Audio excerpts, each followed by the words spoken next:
Graça e paz, irmãos. Uma breve meditação, sendo bastante redundante, né, pelo que já temos orado e cantado o Senhor nesta manhã. Então, gostaria de ler alguns textos, encorajado pelo Samuel ontem. Vamos ler alguns textos, mas não tantos, mas vamos ler alguns, crendo que a palavra do Senhor fala por si mesmo, né? E eu gostaria de ler com os irmãos aqui em Êxodos 22, só dando um pano de fundo, né, irmãos?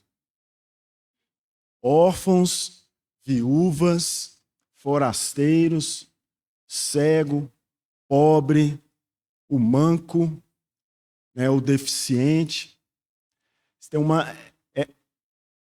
Desde o início, o Senhor traz essa figura muito importante no meio do povo de Israel. E não é difícil para a gente entender esses paralelos, né? Mas uma das falhas de Israel, como uma consequência da sua idolatria, do seu afastamento do Senhor, foi exatamente na falha do atendimento ao pobre, à viúva, o forasteiro, o estrangeiro, né?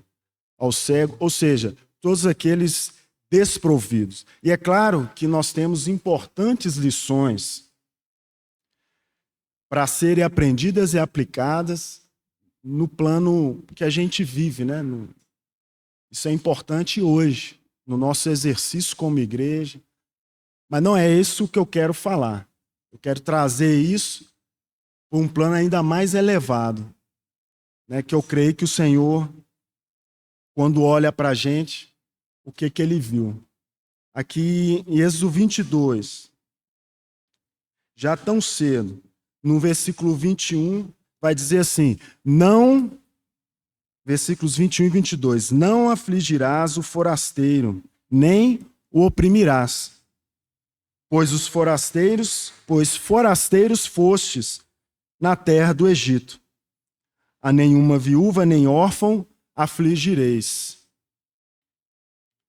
Forasteiros fostes na terra do Egito. Deuteronômio capítulo 24, no versículo 17, vai dizer assim, 24, 17 e 18.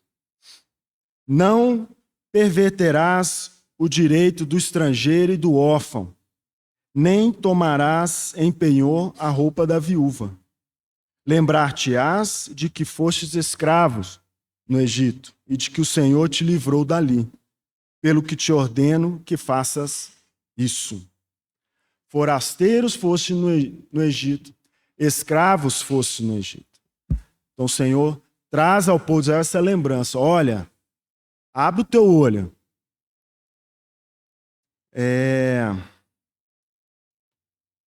Salmo 68. Salmo 68, no versículo 5.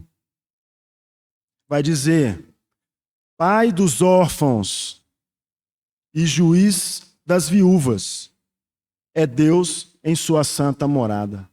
Pai dos órfãos e juiz das viúvas, é Deus em sua santa morada. No Salmo 146, indo um pouco mais para frente, irmãos, nós lemos assim, a partir do versículo 3. Não confieis em príncipes, nem nos filhos dos homens, em quem não há salvação. Sai-lhes o espírito e eles tornam ao pó. Nem mesmo nesse mesmo dia perecem todos os seus desígnios. Bem-aventurado aquele que tem o Deus de Jacó por auxílio, cuja esperança está no Senhor, seu Deus, que fez o céu e a terra, o mar e tudo que neles há, e mantém para sempre a sua fidelidade, que faz justiça aos oprimidos e dá pão aos que têm fome. O Senhor liberta os encarcerados, o Senhor abre os olhos aos cegos, o Senhor levanta os abatidos, o Senhor ama os justos, o Senhor guarda o peregrino, ampara o órfão e a viúva, porém transtorna o caminho dos ímpios. O Senhor, Pai dos órfãos, das viúvas, dos cegos, dos encarcerados, dos quebrados. E aí nós pulamos aqui para Lucas. Eu vou convergindo, os irmãos já vão percebendo aonde eu quero chegar. Aqui em Lucas capítulo 4. Lucas capítulo 4, no versículo 18. O contexto aqui que o Senhor Jesus era sábado, o Senhor Jesus chega numa sinagoga, como era seu costume. E ele então se levanta para ler. E eles passam para ele então um livro. E ele abre Isaías 61. Mas eu quero ler aqui nas palavras descritas por Lucas. E no versículo 18 de Lucas capítulo 4, o Senhor Jesus então lê assim: O Espírito do Senhor está sobre mim, pelo que me ungiu para evangelizar os pobres. Enviou-me para proclamar libertação aos cativos e restauração da vista aos cegos, para pôr em liberdade os oprimidos e apregoar o ano aceitável ao Senhor. No versículo 21, o Senhor Jesus leu Isaías, um texto profético, algumas centenas de anos antes. E aí no versículo 21, o Senhor Jesus diz: Hoje se cumpriu a escritura que acabais de ouvir. Só podemos dar glória a Deus por isso, irmãos. Hoje se cumpriu. Isso se cumpriu há mais de 2000 anos atrás. Nós estamos bebendo dessas águas. Quando nós vamos aqui para Lucas 14, um texto também conhecido, na parábola da grande ceia, e vai dizer assim: Ele, porém, respondeu: Certo homem deu uma grande ceia e convidou muitos. À hora da ceia, enviou os seus servos para avisar os convidados: Vinde, porque tudo já está preparado. Não obstante, todos a uma começaram a escusar-se. Disse o primeiro: Comprei um campo e preciso ir vê-lo. Rogo-te que me tenhas por escusado. Outro disse: Comprei 5 juntas de boi e vou experimentá-las. Rogo-te que me tenhas por escusado. E outro disse: Casei-me e por isso não posso ir. Voltando o servo, tudo contou ao seu senhor. Então, irado, o dono da casa disse ao seu servo: Sai depressa para as ruas e becos da cidade e traze para mim os pobres, os aleijados, os cegos, os coxos. Depois lhe disse o servo: Senhor, feito está como mandaste, ainda há lugar. Respondeu-lhe o Senhor: Saia pelos caminhos e atalhos e obriga a todos a entrar, para que fique cheio a minha casa. Senhor, irmãos, não seria essa a nossa história, irmãos? Não seria essa a nossa história?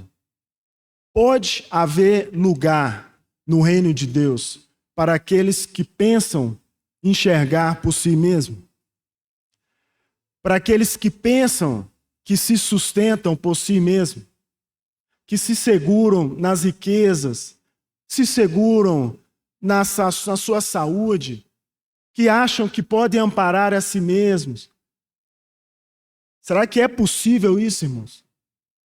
Desde a história de Israel, isso já não foi possível. O Senhor permitiu que esse povo fosse escravizado, esvaziado de si mesmo. Então ele os resgatou pela graça e os tirou do Egito. Um povo que foi andar forasteiramente, não sei se existe essa palavra, em terra estranha. E quando eu olho para nós, irmãos, eu vejo um bando de cego, nu, coxo, gente quebrada, gente perdida. Celso leu o texto de Efésios. Sem Cristo, somos forasteiros. E há uma diferença muito importante entre ser forasteiro em terra estranha e ser peregrino nesse mundo. Forasteiro, ele está perdido. Possivelmente impedido de voltar para sua terra natal, ele está buscando algo para se firmar. Então ele vai sendo um forasteiro na terra de quem não o respeita, ele não pertence àquele lugar. O peregrino, ele sabe para onde ele vai. O peregrino, ele não busca abrigo em terra estranha. O peregrino sabe qual é a sua pátria e para lá ele está indo. Essa é a diferença, irmãos, de sermos peregrinos e não mais forasteiros.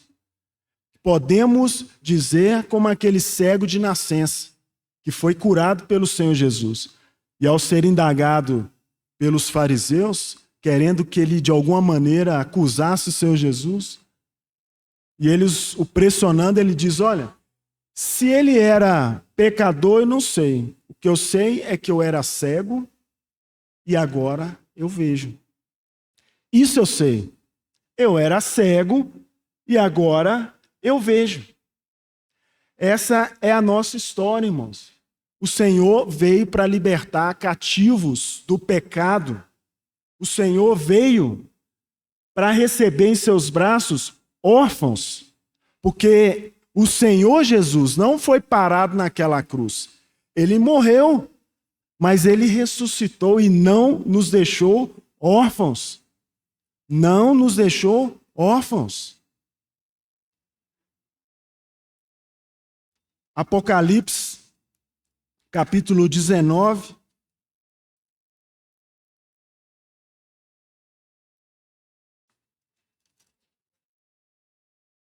Apocalipse, capítulo 19, versículo 7.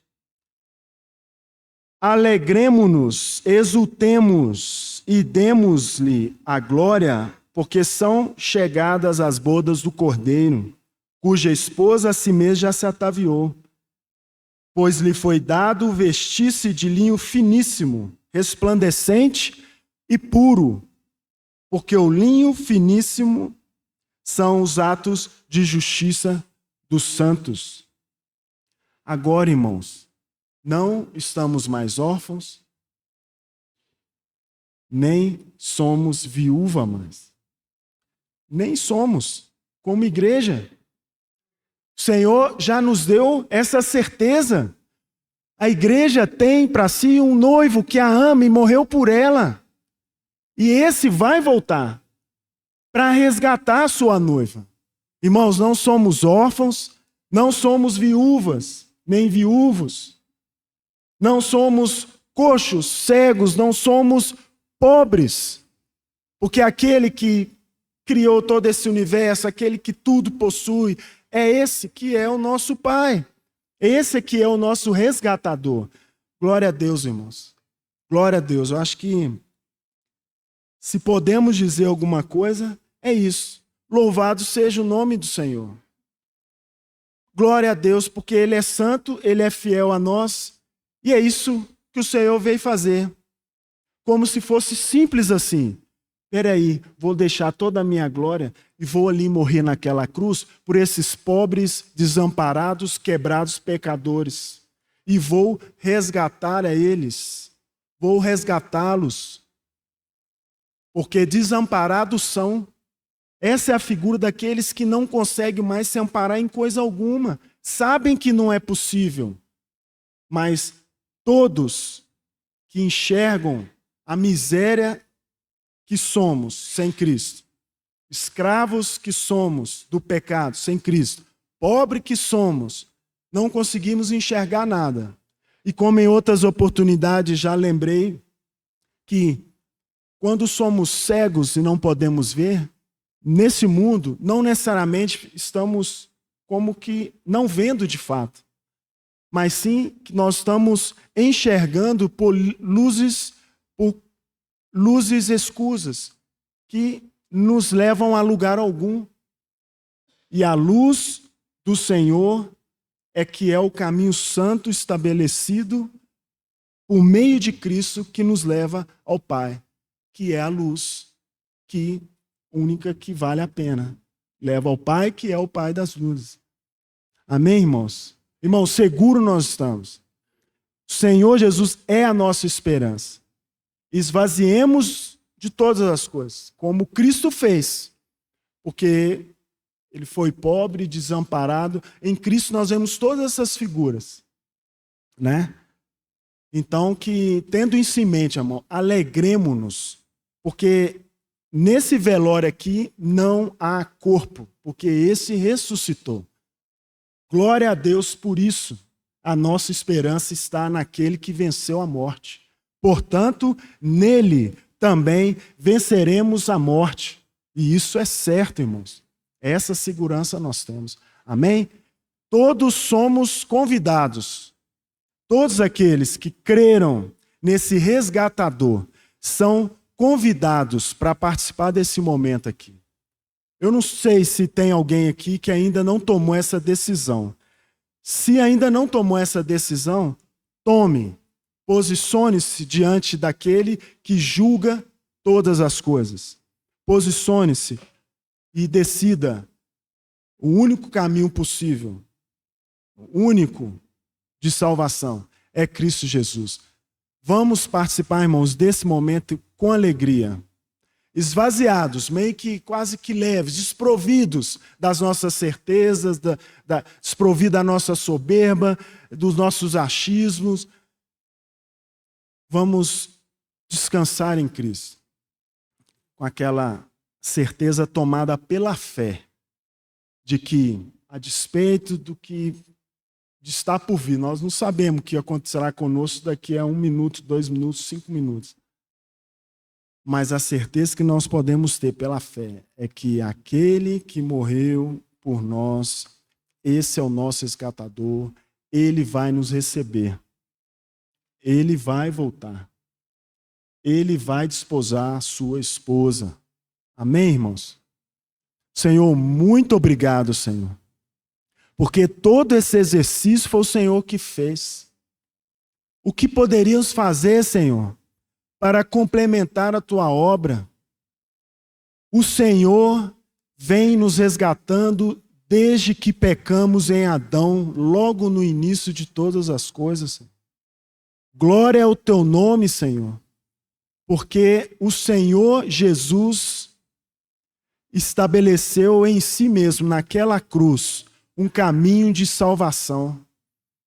Glória, Senhor, porque apesar de cegos, nus, doentes, totalmente desprovidos, apesar de que não encontrarmos absolutamente nada em nós que pudesse nos justificar, o Senhor nos justificou em si mesmo.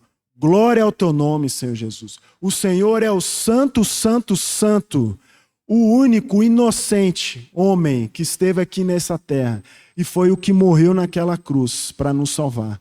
Glória ao teu nome, Senhor. Aleluia. Amém.